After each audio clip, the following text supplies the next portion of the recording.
do that. Heavenly Father, thank you for bringing us together tonight. Tonight's passages are full of questions and interpretations and wanting to understand your word, Lord. We know that your words have meaning and they have purpose, and we pray that you guide us in understanding that purpose and that meaning, so that we can come together in love and understand it in a way that makes sense. And we ask this in Jesus' name, Amen. Amen. I just want to understand it. So, okay. All right, let's give it a shot. Anyhow, let's give it a shot. Go ahead. Okay. All right. First question: what does Paul tell us about the purpose of our bodies? See 1 Corinthians 6:13b printed below. Now, the body is not intended for fornication, but for the Lord, and the Lord is for the body. 1 Corinthians 6:13b. The apostle informs us that the body is for the Lord. This statement is explained by such a passage as Romans 12:1. Therefore, I urge you, brothers, in view of God's mercy, to offer your bodies as living sacrifices, holy and pleasing to God. This is your spiritual act of worship. The apostle goes on to say the Lord is for the body. What he means is that the Lord gave himself not only to redeem our soul, but also our body. Note Philippians 3:20-21. The view is that the body is of no true and lasting value, and therefore it can be employed for any kind of experience. Sexual experience is not biblical. God created man as a combination of soul and body, and the final redemption shall be included in the redemption of the body as well as the soul. Okay.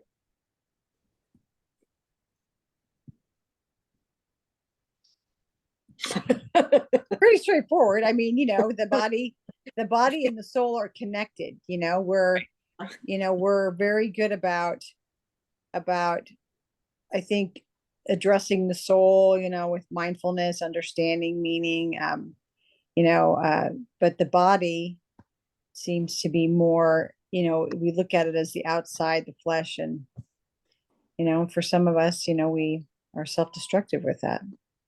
So, and he's saying, hey, you got to take care of it the same way. That's how that's my interpretation. What about others? I would agree. I would certainly agree. And we'll go into a little bit further as far as how people view the body soul relationship. I think Paul's getting into that. We'll go into a little bit further, and I think as we get into 6 and 7, we'll see how some people had other thoughts that the body and the spirit were two different things. They were separated. One, you could treat one way, treat the other way. But Paul's saying they're interconnected, and I say that's true.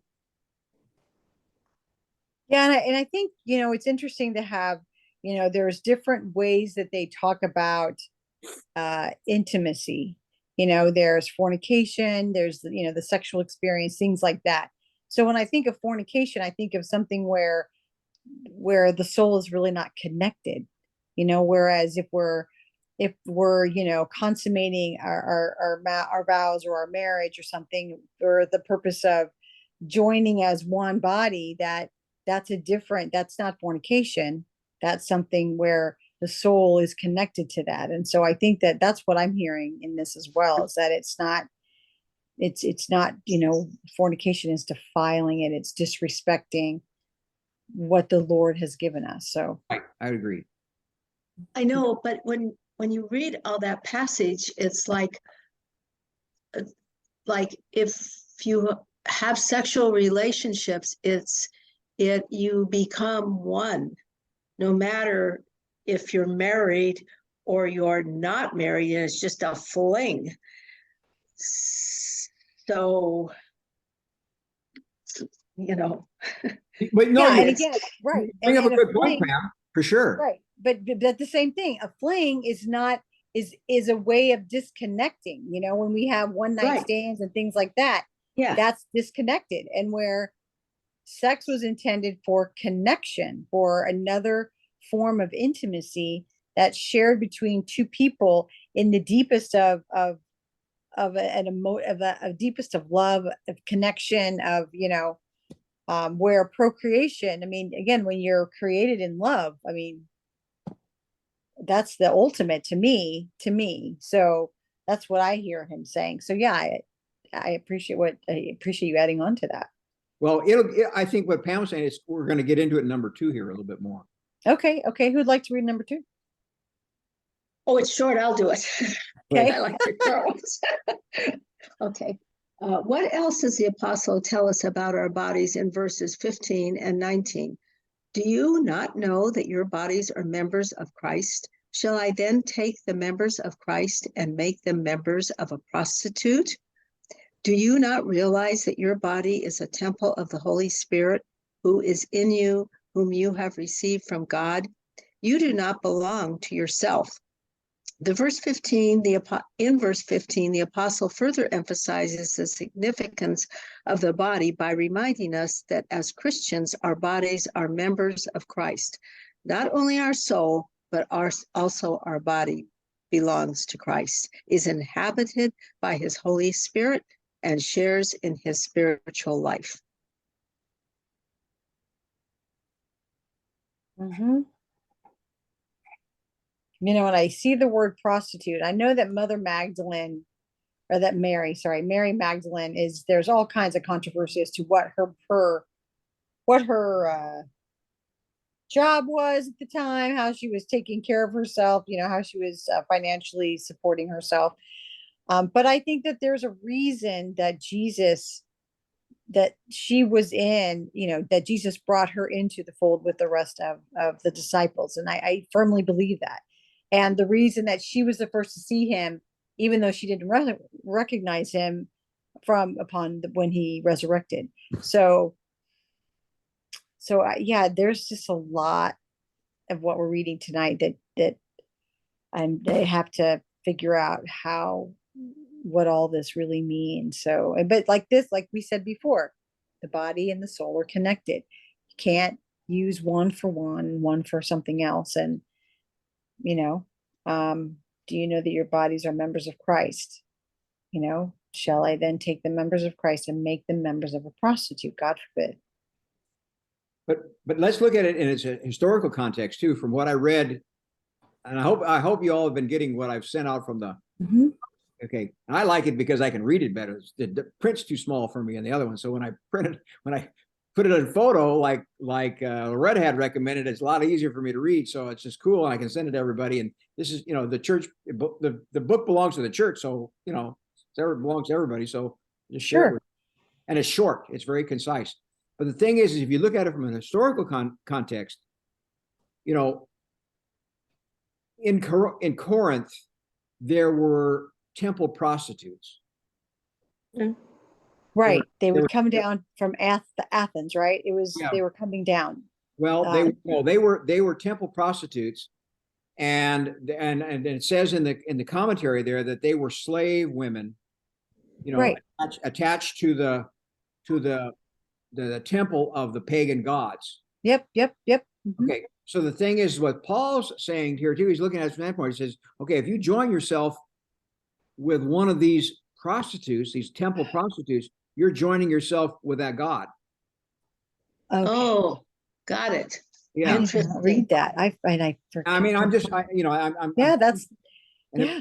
It makes perfect sense. So he said, looking at the congregation, says, what are you people doing? What are you guys doing? You join yourself with a prostitute, and a temple prostitute, you're joining yourself physically and spiritually with her as the God there, and you're supposed to be worshiping the only God, in Jesus Christ. And there again, but Dale, that makes so much sense what you're saying, because his whole purpose was to unite the church, to get the church going. Exactly. Yeah, that makes sense. Yeah. So, and I'm sure that there was plenty of temptation there. And these people have said, well, it's okay. Body's different, separate from the mind and spirit. Yeah, the men would say that. Yeah. Yeah, that's right. They would come up with that idea. It's a good excuse, But the thing is that he's saying that that's not right. Spiritually, right. you're So what happens? What happens to the men who don't go after the other prostitutes from other temples and religions and all that, but start messing around with women in their own Yeah. church?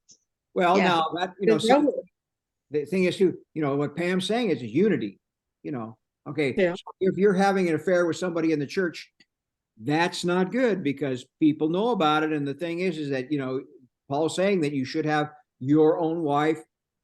Everyone should have her own husband and every husband should have his own wife.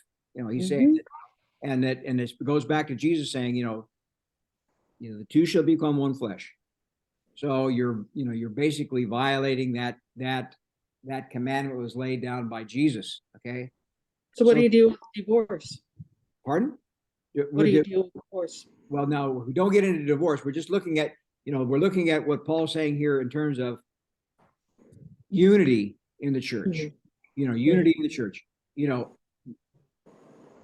God and Jesus has commanded you to keep your only wife. When you marry your wife, you become one flesh with her, and that bond is unbreakable, except for some circumstances. He said unchastity and some other things. Okay, but the thing is that he's saying that we as Christians must uphold that commandment. That what Jesus laid down for us. If we do otherwise, we not only break the commandment, but it can cause all kinds of trouble. Yeah, it's kind of crazy. Yeah. In the church for sure. Right. And Yeah. and I have something for first you know what, never mind. This is first, I thought it was 6:16, but it's actually 1 Corinthians 16 that I just picked up. But we are, what I'm hearing Paul talk about is that he's trying to tell them, you have this relationship with God. Your body is belongs to him. And there's one, even today, there's one place where we can fall short, and that's the sin of the flesh. What's the oldest job ever? They start talking about prostitution, right? It's the oldest profession in the world or something. I mean, maybe they make jokes about it, but there's something to that. It's still unfortunately a billion dollar industry, and so many people are exploited as a result of that, from that. So it makes sense, putting it in that context, that he's seeing, again, he's had people contact him about the church and what's going on. There was 3 people specifically, I can't remember their names because they were Thanos and Galanius, or it was like some crazy big names that were specific about, we want to know about these things, and they had a theme to it. So and I'll share that with you in a moment. So but I hope that makes sense. So I feel more confident about it, because it just seemed like when I first read this and trying to understand it, he was being very direct about, almost judgmental in a self-righteous way. And I thought, this is not the Paul I know. So that's now it makes more sense, with the prostitution, and that I can get around. And I don't know why I didn't see any of that in my commentary, none of that. So guess gotta find that commentary. So But okay. it was in the church's commentary. So Yeah, I saw. I was reading some of them. Yeah. Yeah. Okay, thank you. And then I've got this one over here. Okay, I'll get that. Okay, who would like to read number 3?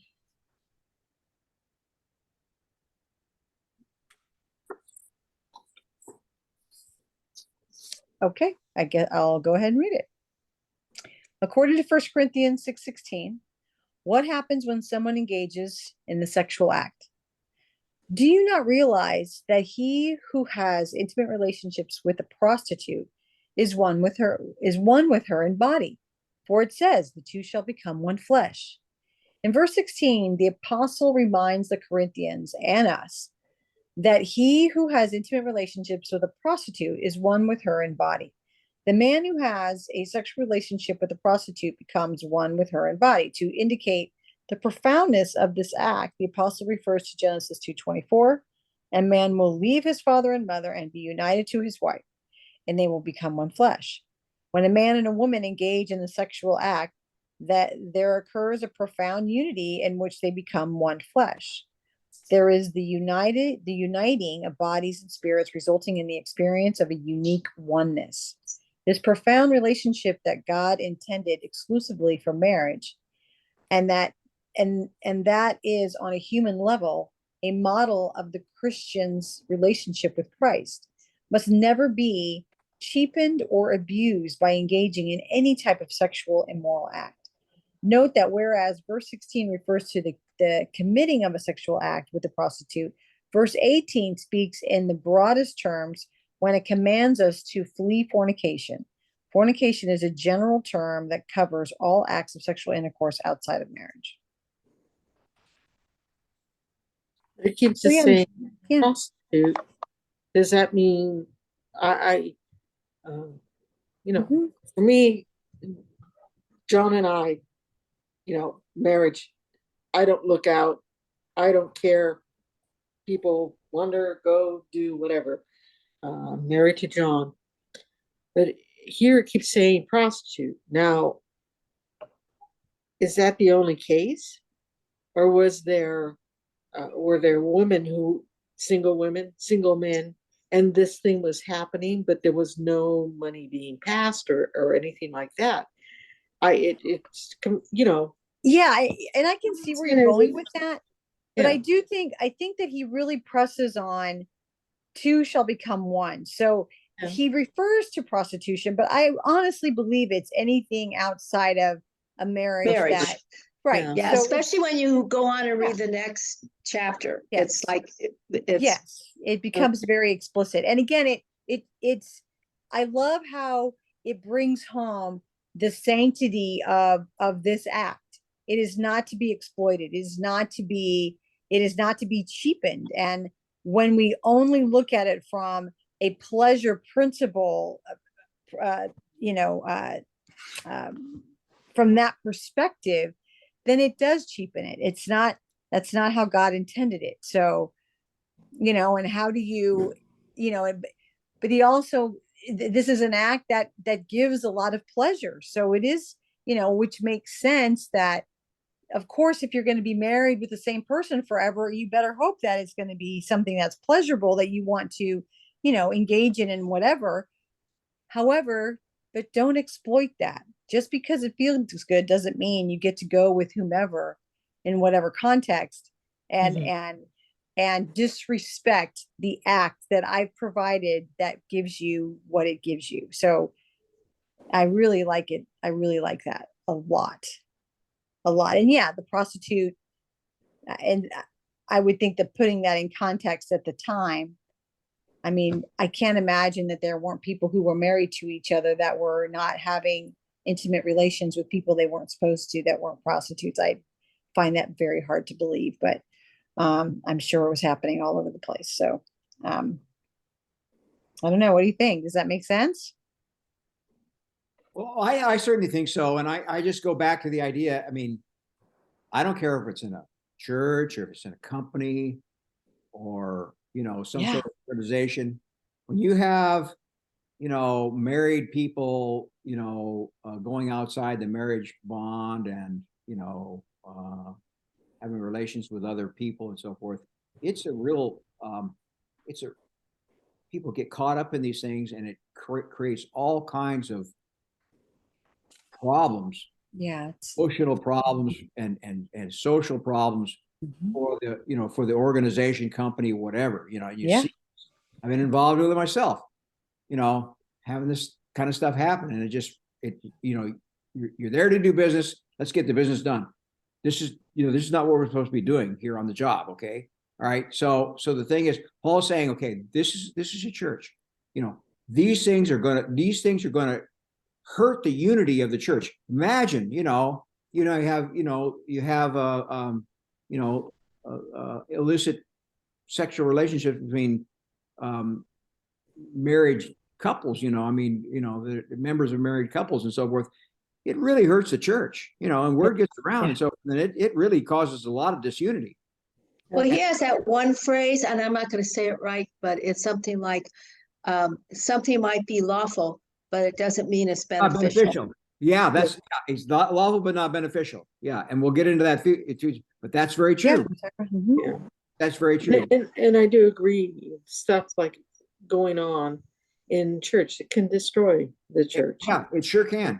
You know, Yeah. it's good to this day. You know, Yeah. it can get you into a lot of trouble. And so Paul saw this. You know, he saw how dangerous this kind of thing could be, and he wanted to stop it right there. Yes. You know. Yep. And he's he's laying said, you know, one man, one woman, you know, one marriage, you know, Mhm. and that's it. And Yeah, but we have to understand that sometimes there are things that happen in a marriage, oh sure, especially sure. if someone Yeah. husband beating up on the wife or the Yeah. Oh no. I mean, husband. the thing you is, know. you know, we you know, and even the Jewish law had things to do with regard to divorce, and you know, and we'll see this, you know, a little bit.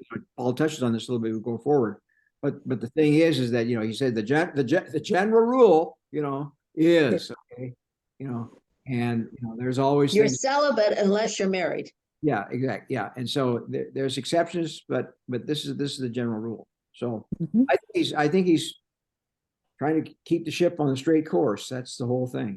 Mhm. And it would look bad too. I mean, Dealing with those crazy Corinthians. yeah, well, He was trying to get it on course. he had a tough job, really tough job. Wow. Those people were having too much fun. No, that's right. I mean, whoa. Yeah, you know, in one context they're having too much fun, but in the other context, there's a lot of pain there. You know, Oh, there's a lot of yeah. pain, Sure. you know, and him being able to address it and putting some structure to it Sure. is what is, yeah, it's very nice to see. So, Absolutely. okay. Would you like to read number 4, my friend? I think my friend is Dale. That's that right? Okay. All right. Okay. Thank you. All right. Contrast the difference between having a sexual relationship with a prostitute or any other illicit sexual relationship and the Christian spiritual relationship with Christ. See 1 Corinthians 6:16-17.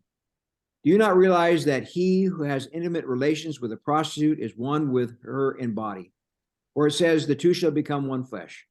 But he who is in union with the Lord is one with him in spirit. 1 Corinthians 6:16-17. In verse 16-17, the apostle draws the contrast between being united to a prostitute or any other sexual union outside of marriage and being united to Christ. If a man engages in a sexual relationship with a prostitute, he becomes one with her in body. There is a union, but that union is essentially physical, earthly, and immoral. A man who is in union with the Lord is one with him in spirit. This union is of a spiritual nature involving the person of the Holy Spirit. It pertains to the immediate realm of God and is sacred. The apostle brings out this contrast in order to emphasize 2 facts. Firstly, as Christians, we are in a relationship with Christ that we must not violate by entering into an immoral sexual relationships of any kind. Second, our relationship with Christ is far superior to any illicit relationship we might be tempted to pursue.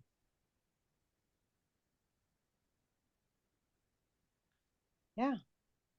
Yeah, very good. I think the last two things pretty well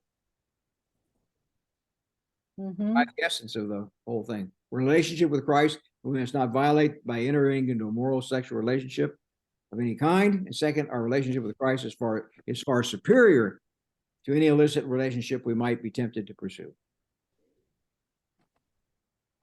And Yeah, that I think. yeah. Go ahead. Go ahead. I just said that requires some thought and doing sometimes, you know. I mean, it's a tough life, and you have to make some choices sometimes, you know. Mhm. Yeah, I mean, again, that we want this immediate gratification, Sure. but it's feeding usually when we're only looking at the outside or that instant gratification. It's feeding something different. It's hurting us. It's so Sure. self-destructive. And Sure. when we're older, we understand that, you know. Yeah. But when we're younger, we don't. No. And so it looks like, you know, looking at this, it's like, oh, you know, it's looking at sex is bad. It's like, no, it's not. sex is probably the most beautiful thing because it's about procreation. It's about all these things. It's about a true intimacy with another person where you are willing to share a part, to share everything with this person, and that is not to be defiled. And everything about, and prostitution is something that's so obvious in our face that these people are in, there's pain there, there's exploitation, there's just, I've never met anybody who, I can't wait to be a prostitute when I get older. I've never heard of that. So it's, this is all I'm worth. This is, it just there's a story there. And so, and I think that we can go to that because it's an obvious, we're pretty much in unity about that. Anytime, if I've never met, I've only interviewed or talked to somebody once where they were in that profession who said that they chose to do that because that's who they were. And in fact, it was quite the opposite. There was so much more to that story. So, but yeah, so, he's So do trying you to tell us think for our that own good. Paul is just talking about prostitution or sex outside of marriage, period? Well, I think sex outside of marriage, it's an immoral sexual relationship. And it's not something where we are not glorifying God, where it takes us away from him. That's what I see. And yeah, it can be confusing because again, if you're in a relationship with a person that where you're in a marriage, of course there's, it can certainly be exploited there too. And that's where this stuff scares me because someone can say, oh, but did you read? I'm your husband. I get to do. That's where I get a little bit. That's not what Paul was talking about. You don't get to, I still have a say. So we're not in union here. Okay. I don't, so it does. Calm down. We're going to get in chapter 7. Paul's not that hard. Yeah. Yeah. Yeah. I was like, oh, I don't even think I can get to 7 because I'm going to pass out. Yeah, no. Just hang on. Patience. But the thing is, if you look at these two things, I think Ritzman kind of hits it on the head here. He says you have a choice. You can enter in a moral relationship, if you so desire. Okay, and what are you going to get from it? There's nothing in it for you. You're not going to benefit. You're not going to benefit at all. Right. And question 5, right, talks about that. If you have a relationship with Christ, that's far superior than this relationship. Yes. You might be tempted to pursue, as he says here. So I think it offers a person a choice. So when you get into that position and you have to make a decision, okay, well, how about this? No, I think I'm better off having this relationship with Christ. That my body is a temple and it's for Christ. And so Well, the thing too is you made a vow and you should keep exactly. Yeah. And if you can't do that, then you're not, how can you be trusted in anything else? Sure. Absolutely. Very good point.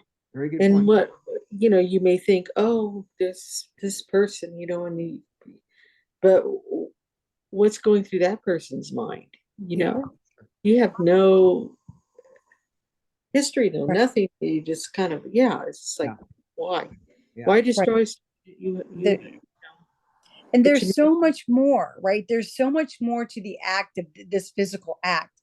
And when we put it at such a linear, just you and me, and how many songs are out there? We could go on and on about, two ships passing in the night and never seeing each other again. There's movies that make millions off of this whole thing. So that whole mindset. So this just brings it home that this is an act that needs to be respected, and it needs to stay within the sanctity of a marriage because of its layers and because of what it really means. And that's And again, don't exploit the gift I've given you. Sure, I think that's great. But I still think it's important to know that the relationship with Christ, your body relationship with Christ, is going to yield you far more benefit. Yes. In the long run. Yes. Far, far more benefit than the temporary relationship with this other prostitute or this other person. Right. Yeah. And it's Okay. also an example to your kids. Do you want them seeing stuff evolve into a wrong way? And how do you be an example to your children in showing them the proper way of being with a person? There's more to it than just the fleeting moment, but Right. And that's being a good example. Yep. Staying the course. Yep. Yeah, that's the subject of several books, I'm sure. Yeah. Well, the thing too is that if you do something crazy and you get divorced, what happens with the kids? Yeah. What's the first thing that the kids say? It's my fault. Sure. And But the thing is, you destroy confidence and all that. Yeah. Well. Right. Yeah. So, Loretta, would you like to read number 5? I can read number 5. Okay. It says, what negative commandment does the apostle give in verse 18? And what positive commandment does he give in verse 20b? Flee from fornication. Every other sin that a man commits is without the body, but he who commits fornication is sinning against his own body. 1 Corinthians 6:18. You were bought with a price, therefore glorify God with your body. 1 Corinthians 6:20. And in verse 18, we are confronted with the commandments to flee from fornication. An Old Testament example, one which the apostles probably had in mind here, is provided by Joseph, as recorded in Genesis 39, 6b through 12. Now Joseph was well built and handsome. And after a while, his master's wife took notice of Joseph and said, come to bed with me. One day he went to the house and attended to his duties, and none of the household servants was inside. She caught him by his cloak and said, come to bed with me. But he left his cloak in her hands and fled out of the house. In verse 20, we are given the instructions to glorify God with our bodies.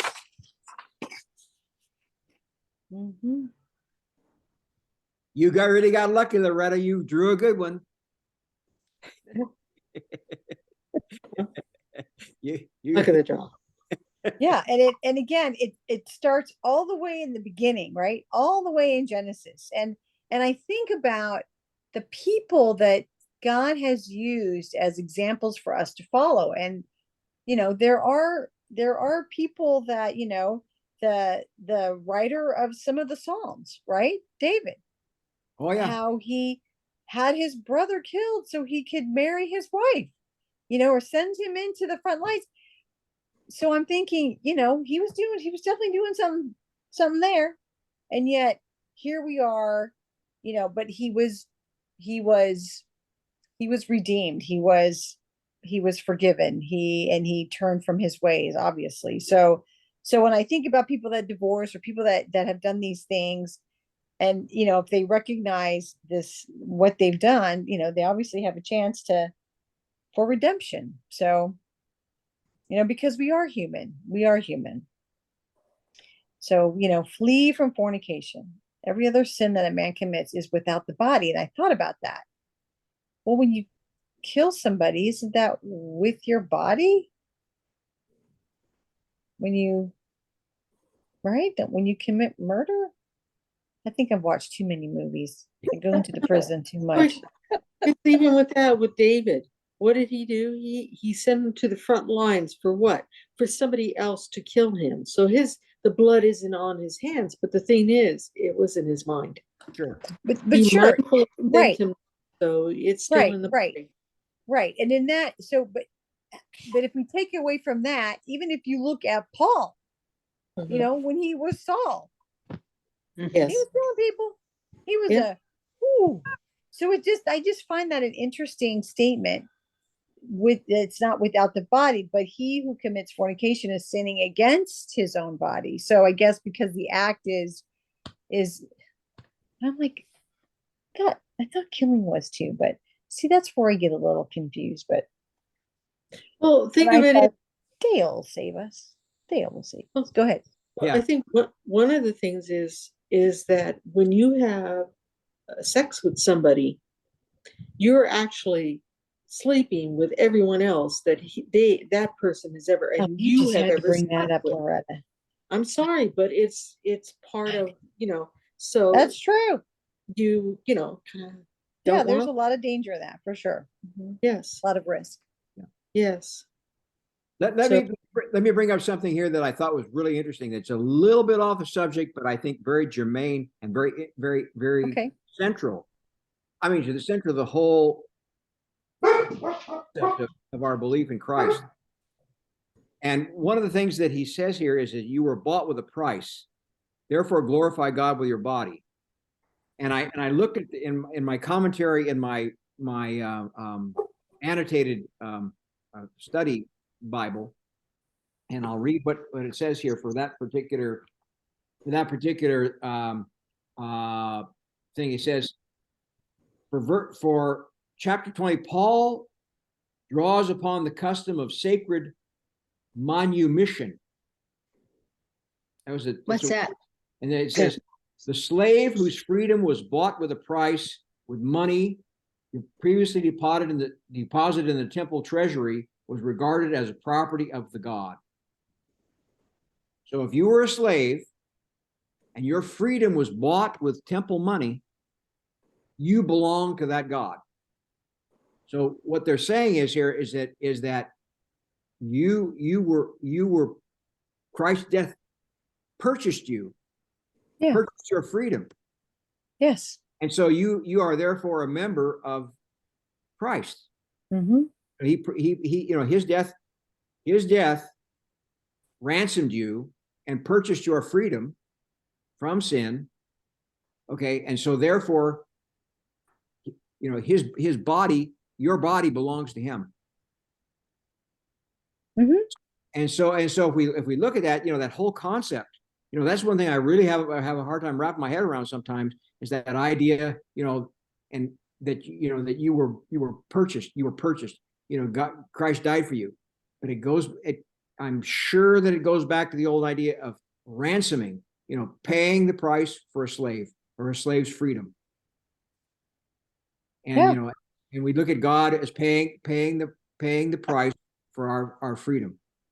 So to me, that's really central to the to Christianity. What Paul's bringing up there, right at that in that last verse there. Right.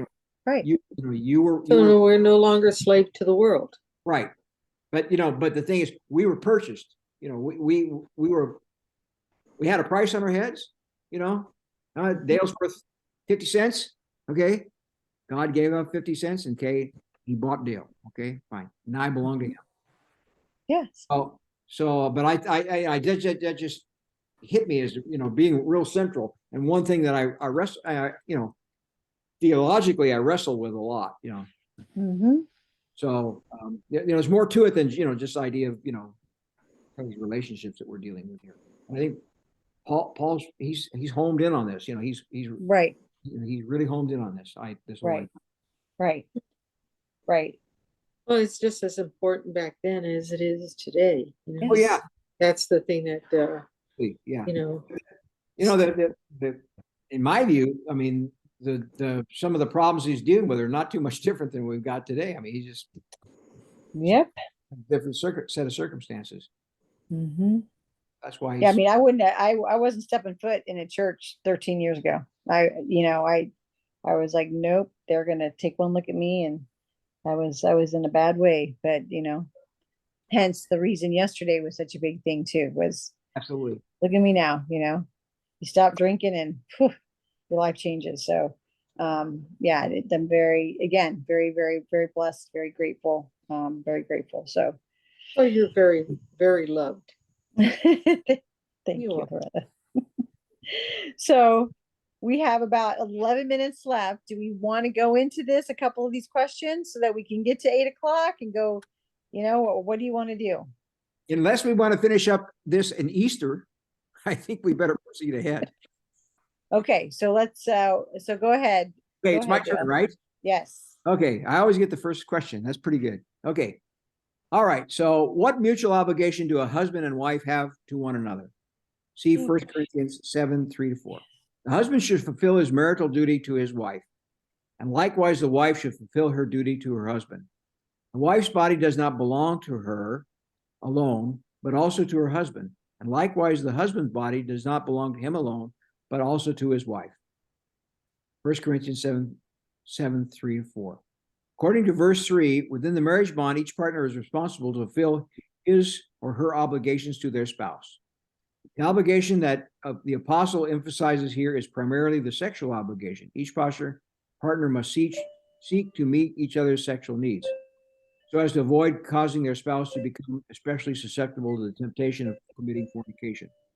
Just as verse 3 speaks of a mutual obligation to each spouse, every spouse has to the other, so verse 4 speaks of a mutual submission each spouse must exhibit towards the other. Within marriage, each spouse relinquishes the exclusive rights of his or her body to the other in a mutual self-giving love.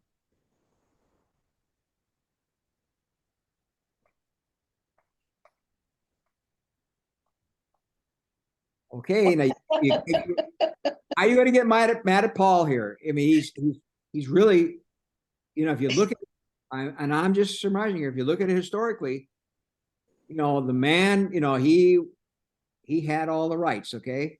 And Paul's here saying, no, let's not go that far. The woman has rights and the man has rights, okay? We're sharing here. Each one has, one is not the man is not necessarily the central person here. It's man and woman. So I think that we're this may have been something that was a little bit provocative, for a Pharisee or for the Jewish. I mean, for those times, I would think this was like really out there. Yeah, it was. It's really out there. I have to. I think about how many churches that have used this, or people who are in cults or whatever who use this about control. And that's the part that I have a real issue. Like, look, I'm married to you. I want this, and you're going to give it to me. You no longer belong just to you. You belong to me, and you are to fulfill my needs. Yeah, sure. And that's not love. But it gets wrapped up in the wrong thing. And I see this, and I understand what he's saying, but at the same time, I also see where this gets so taken out of it can really be twisted. Yes. It would be easy to do. It would really be easy to do. Should fulfill her duty to her husband. Husband fulfills the duty to his wife. Wife does not belong to her alone, nor to the husband. I always we kind of forget that part, right? Or that's not usually, which isn't the fault of, Paul. The husband's body does not belong to him alone, but also to his wife. Belonging. I think the thing is we have to remember. Trying to breathe. He was trying to get this idea of fornication out of he's trying to, he was right. So he's saying, okay, all right, okay, I can. All right. Now let's pause here. Okay, rather than and I think, and this was kind of the theme that I read through the interpreter's commentary and also my own study Bible, is that Paul was afraid that these husbands and wives were going to be exposed. We're going to be put in a situation where they had temptation in front of them and be tempted to indulge in fornication. So he's saying, no, I'll pause here. Right. Yeah. So let me read number 2. Can I read number 2? Okay. All right, very good. Okay. What Right. guidelines does the apostle give to a married couple with regard to periods of sexual abstinence? Oh, no. Do not deprive each other of sexual relations except by mutual consent for the purpose of devoting yourselves to prayer, and only for a short time. Then come together again so that Satan may not tempt you because of your lack of self-control. Based upon his teaching in verse 3 and 4, in verse 5, the apostle gives the command, do not deprive each other of sexual relations. However, a limited form of sexual abstinence is permissible under strict guidelines. There must be mutual consent by both partners. Okay. This abstinence must be only for a short time. What does that mean? Brief and a specified period of time, as opposed to a lengthy and undetermined period of time. This period of abstinence is to be for the specific purpose of giving oneself a prayer. So, following the conclusion of the specified time of abstinence, the couple must come together again and resume normal sexual relations so as not to be tempted to fornication. So when I hear this, again, it's if you don't have sex with me, I'm going to go get it somewhere else. And I tell patients all the time when they blame themselves for their spouse or cheating on them or whatever, and I said it has nothing to do with you.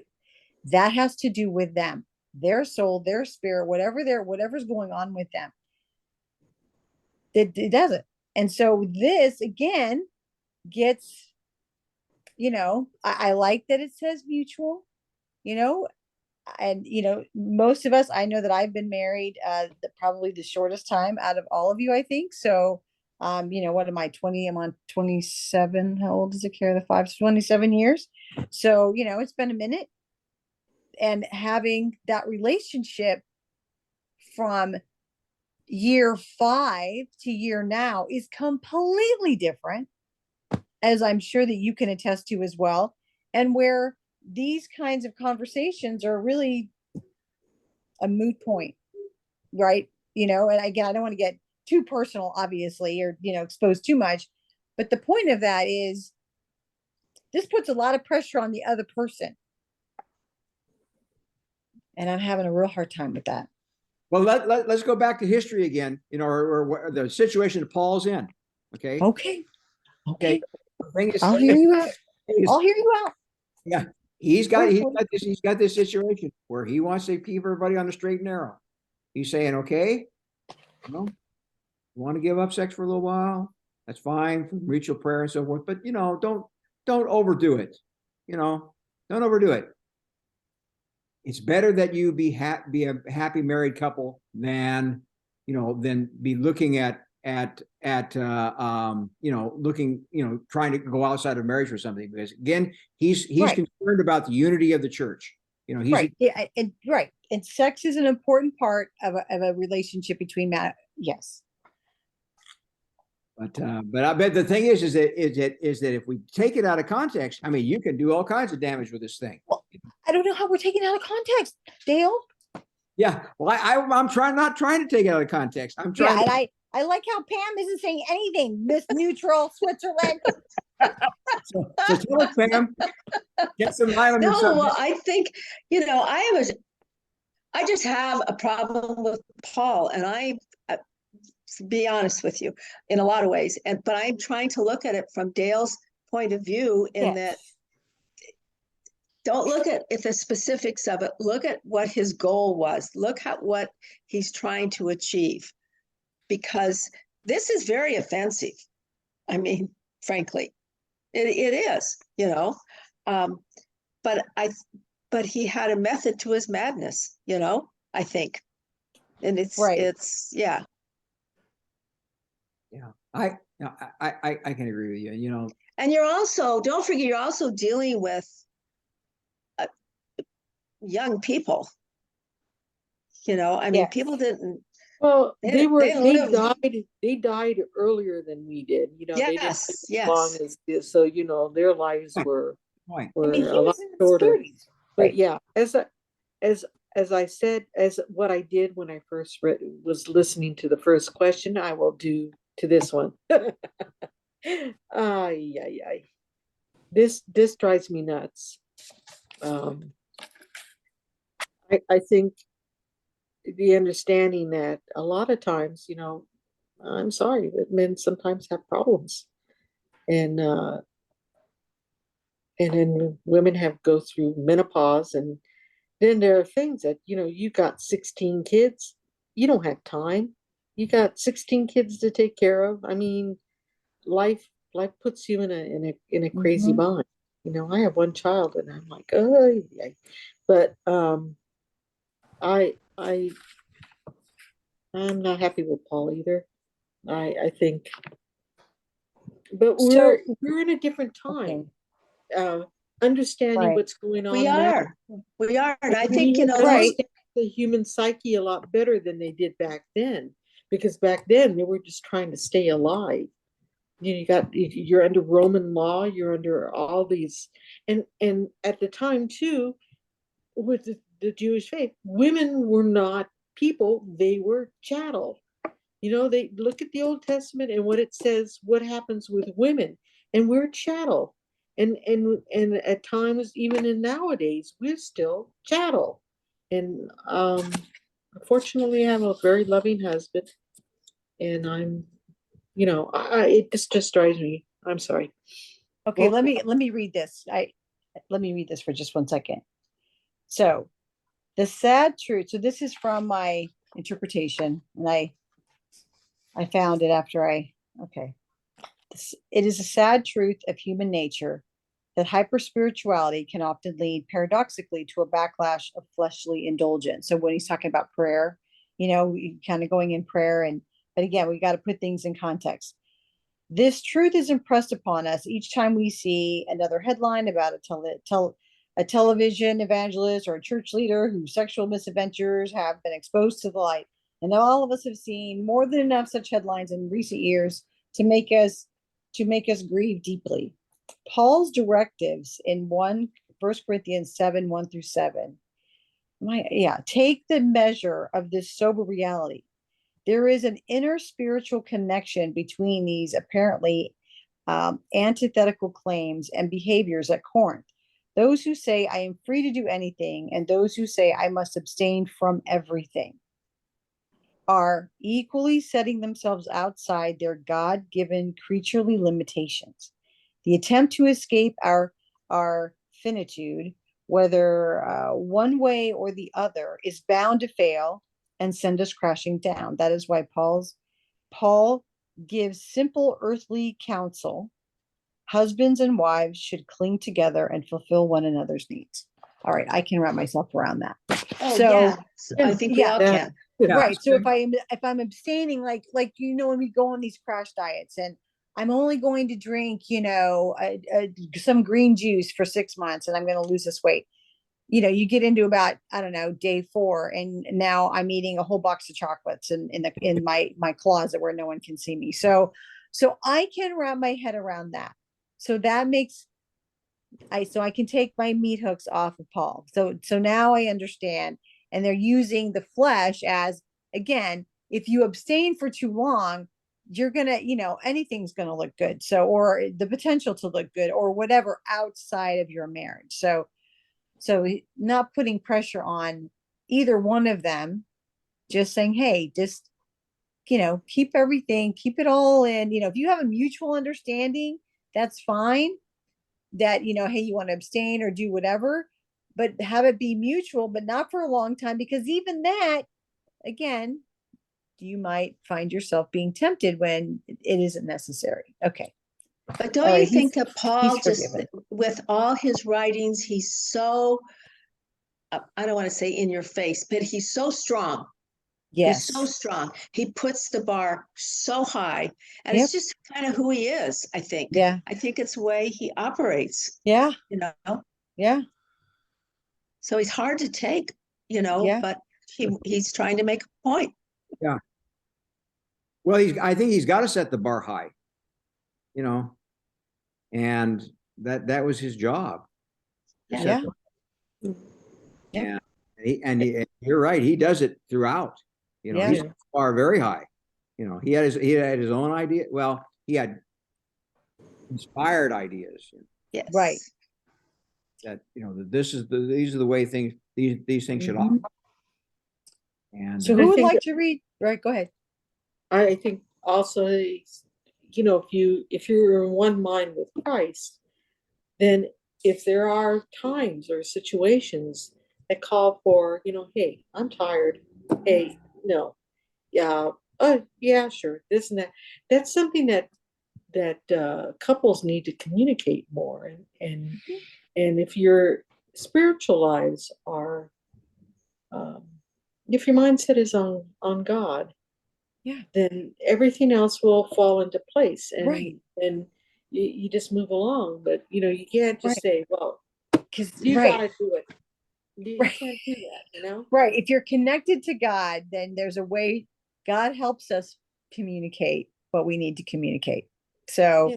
and how many times have we, I have sinned against my brother and I need to make amends and I don't know how to do that. So I pray and somehow the words come. So that's what I'm hearing. So you're absolutely right. If and your and mind's set on God, you're going to be able to communicate it yeah. accurately. And look at what it says about love.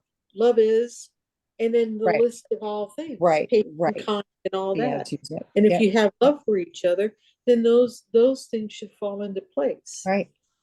So So who would like to read about divorce? Oh, sure. That's number Woohoo! number 3, right? What Yes. counsel does Paul give to those married couples who are contemplating separation of divorce?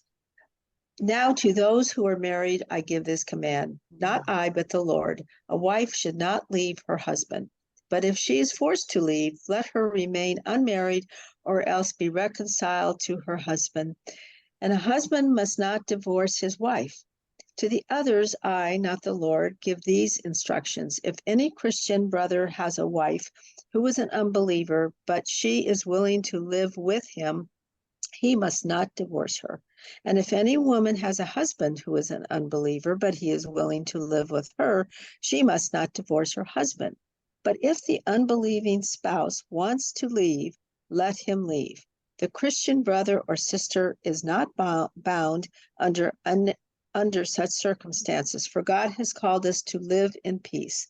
The Greek verb translated to be married occurs in the perfect tense that signifies a continuing or permanent condition, and that might literally be translated, quote, those who are in the married state. What is being emphasized here is the binding nature of the marriage relationship. The counsel given by the Lord is that a wife should not leave her husband, but if she's forced to leave, she is to remain unmarried or else be reconciled to her husband. And the husband must not divorce his wife. For a further treatment of this subject, the student is referred to the commentary on this passage in the Studying the Passage section of the lesson. In verses 12 to 16, the Apostle Paul supplies biblical counsel for those who find themselves married to an unbeliever. In the case where the unbelieving spouse is content to dwell with the Christian, the biblical counsel is for them to remain together. The church must not counsel the believer to leave the unbelieving partner. The church may have been misapplying Paul's earlier counsel referred to in 1 Corinthians 5, 9-11. But in the case where the unbelieving spouse desires to leave the marriage by means of divorce or desertion, the Christian is allowed him or her to do so and is under no further marital obligation to their former spouse. Yeah. So I got a little confused with all those words. Well, I mean, I can understand because there's no relationship. The unbeliever doesn't have a relationship with God. So it's like if he wants to leave, you've got a believer married to an unbeliever. So yeah, if the unbeliever wants to go there, they've already said I don't want to connect with God. So God's like, okay, that's their will, However, we're not going to say, because again, we respect the sanctity of marriage. God is all about the sanctity of marriage, but if that person leaves, then okay, you leave. There's no, let them go. Let them go. That's how I looked at it, because it was really, there's no relationship with God, so he's really not gonna dictate how they do that. But when we've decided, we signed that, we signed our name on the contract that said, I give you my will, I give you my life, I surrender to you. He's like, okay, careful what you wish for, because that's now you said you belong to me, and so okay, I'm gonna have some rules for you. So that's how I saw it. Anyone else have something different? Yeah, I do, Okay. because I think that they don't go far enough. In Okay. Richmond stops too early Okay. there, in what he's talking about there. Because if you now he ends at 7 to 10, 13, and then 15. But if we go on to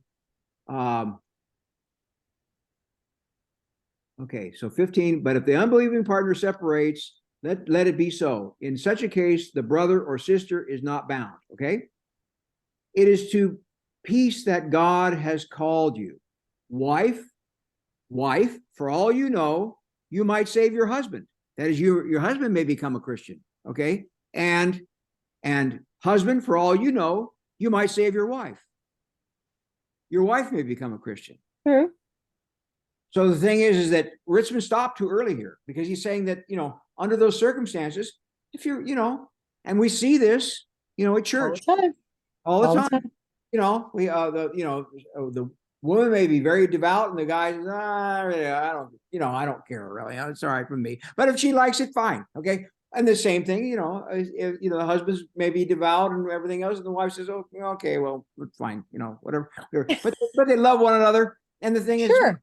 is that over time, you may be saving the soul, or you may be saving your wife or your husband. So I think that Richmond stops too early here. Okay, that's a good point. All right, I can wrap my head around that. Yeah, Paul's trying to get there and saying that you may be saving your spouse's soul. Sure. But I also like how, if they decide to leave, though, then let them go. Well, and that's one thing that that I think, under the current circumstances, today's world, that might be a little more difficult. In what way? Well, let's say you're in a relationship with you're in a relationship with a lady, and she just says, man, I just can't stand you because your religious fervor. Okay. Right. Yeah. Okay. Now you just say, okay, all right, take off. If you don't like the way I think about my God, my church, take off. Fine. But there may be some more things involved in that whole relationship there, that you should be worth having a look at, and trying to save the marriage. So I think Paul is being he's being a little too he's not circumspect in that whole thing, in my view. He's being a little too curt in that whole thing. He's just a little bit too short, for this whole thing. That's not the way I would view it. But yes, as far as having a committed marriage with, you love one another and so forth, but you may be very devout and a great practicing Christian. The other person not so much. Fine, fine. You can live together, so forth, and then do it. And you may at some point in time, bring your spouse to Christ. Who knows? The whole thing. So I think Paul's on the right track there, and I think Richmond, he cut the thing a little too short there. He didn't get the whole. Okay. Well, who would like to read number 4? I guess I'm up, huh? No, you have 5. Oh, I got 5. Okay. All right. Yes. All right. Loretta, would you like to read 4? I was kind of. Okay. Go ahead. You see my paper up? I'm gonna read it. I'm gonna read it. So, why does Paul say that the unmarried state is preferable to the married state? See 1 Corinthians 7:32 through 35. Now I want you to be free from care. The unmarried man cares about the things of the Lord, how he may please the Lord. But the married man must be concerned about the things of the world, how he can please his wife. And thus his interests are divided. So also the woman who is not married and the virgin care about the things of the Lord, such as a woman's concern is to be holy both in body and in spirit. But the married woman must be concerned about the things of the world, how she can please her husband. Now I am saying these things for your benefit, not to put a restriction upon you. On the contrary, I am saying these things for the sake of what is proper and what will promote undistracted devotion to the Lord. 1 Corinthians 7 through 32 through 35. The reason why the single state is good and preferable is given in verse 32 through 35. The one who is unmarried is unable to devote himself or herself wholeheartedly to the Lord without distractions or conflicting obligations. The one who is married must be concerned to fulfill his or her obligations to their spouse. Note, the apostle makes clear that it is not a commandment that the single and the widowed remain unmarried. He is merely advising what is preferable if possible. The apostle recognizes that some of those who find themselves in the unmarried state may discover that the state to be intolerable for them. And if such is the case, they are not only free, but are even urged to marry. Verse 9.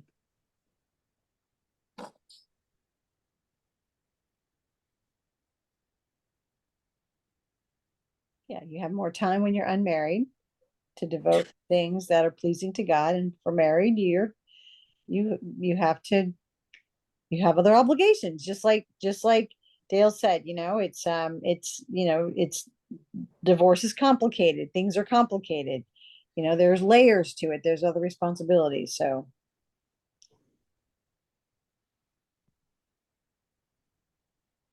anything? Well, Okay, I that's guess. married, Yeah, married late in life.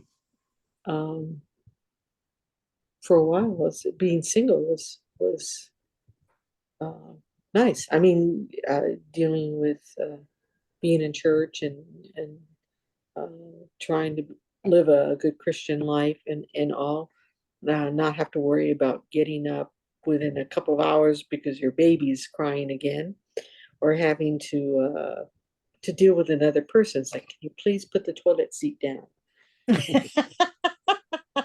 Did you put the cap on the toothpaste back on? and all those things. You're free to live a more less stressful life, yeah, but the other is so much more fun. yeah, it gets lonely, Yeah. you only have you. People say, I'm like, your life is easy, there's all you have is you. It's like you don't have, you don't have babies to, it's funny how we look at the world differently when we have children. All of a sudden it's things are just your world, and if you get married, I can't just think about me, I have to think about someone else. So but I can see where he says, you give a single person has more time to devote, than Right. an unmarried rather than a married person. So okay. Well, it's 8:18, number 5. Dale, Okay. unless you Let me want just to say one add thing. something. Okay, before we go, Okay, wait of course. if we look at again in its historical context, Paul expected the coming of Christ. It was Yeah, it was going to be coming that is a good point. in the very near future. Yes, So, and if you look in there, he's saying, if you're unmarried now, stay that way. right. And I read about Stay that way. So you can devote yourself to that. And yeah, if it comes in 6 We months, forget that, Dale. That's really a good point. yeah, because the coming of Christ, second coming of Christ, was imminent. Mhm. and the world was going to be judged. And so you're probably better off if you stay unmarried. Yeah. You know? So and so that, but he's saying that obviously, if you can't, it's not good to try to stay unmarried if you can't handle it. And I think 5 gets into that a little bit more from what I read. Let me read Yeah, it. take us out. I know it's 8:19, so go ahead. Very good. Okay. How can a Christian determine whether he or she has the gift of celibacy? See 1 Corinthians 7:13. But he was engaged, he is firmly resolved in his own heart not to marry the virgin to whom he is engaged, not feeling a necessity to get married, and having his sexual desire under control, and having determined in his own heart, he is doing a good thing. Verse 37 offers the biblical guidelines by which a Christian can examine himself to determine whether he or she has the gift of celibacy. The gift of remaining single, the person must be absolutely convinced in his own heart that he or she is able to live a single celibate life. That is to say, he or she has come to this decision on her own. They are not being pressured by someone else to make a choice of remaining single. Their decision is confirmed by the fact they do not feel necessary to get married. They have their sexual desire under control. Throughout this passage, Paul emphasizes that celibacy, like marriage, is a gift of God, and only those who possess the gift are able to live the single life. Yep. Yeah, I mean, you put things all in perspective. So, I'm Because really if glad. you weren't married, you were celibate. Yeah. So now I'm not so upset. It all makes more sense now. Hence why we have Bible study. Because I was like, what's going on with Paul? Like, I was like, oh, I can't even see right now. I'm going to pass out from reading this stuff. But now it makes more sense. So thank you.